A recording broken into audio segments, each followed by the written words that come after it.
This voice was generated entirely with AI. In this video, I will show how we built the pipeline behind it, why the workflow matters, and why it is worth getting ahead of this now. These models are going to keep improving, and the people who learn the loop early will have a real advantage.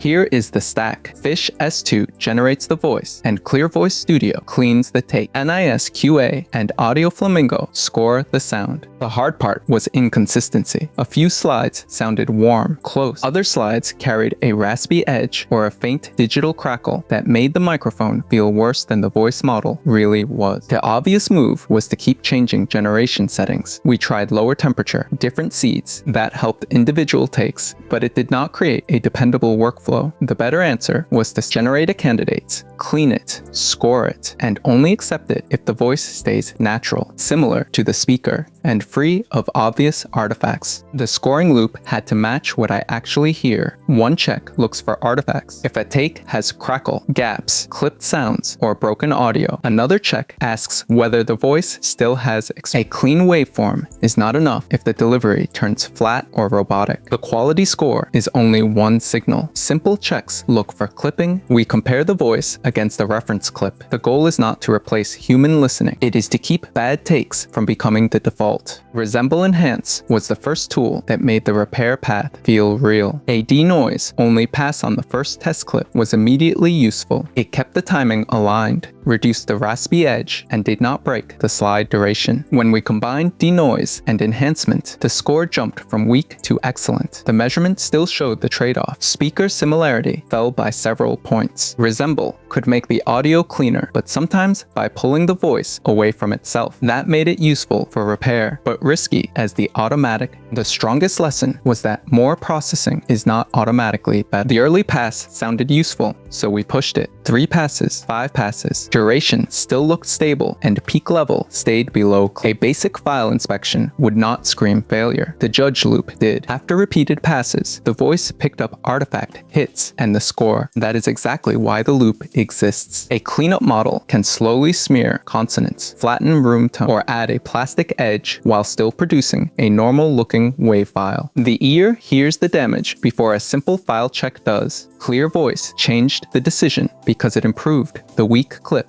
without pulling the voice away from the speaker. The score moved from weak to strong.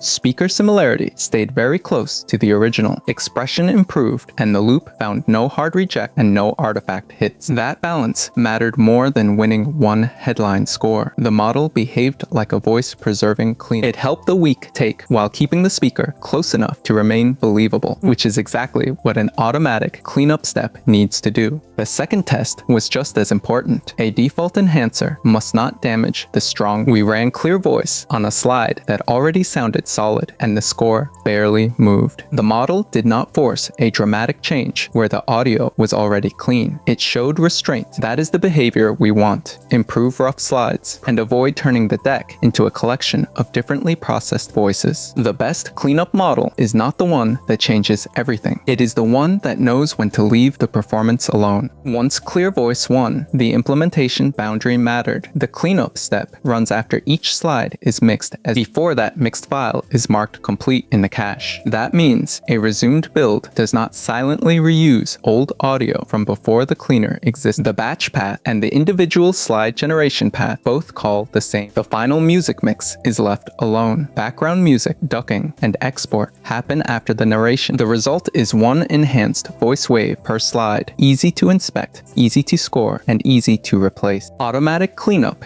is only half of the workflow. The repair loop now has a codex command line wrapper for text fixes. When the clawed path is unavailable, the wrapper starts a fresh, small codex model process and asks for the smallest narration change that fixes the failed speech check. The audio subgraph stays narrow too. It takes one input clip, one output path, one model choice. We can generate one audition candidate, put it in project media, listen in the editor, score it, and only then decide whether it should replace the slide. The rule is simple.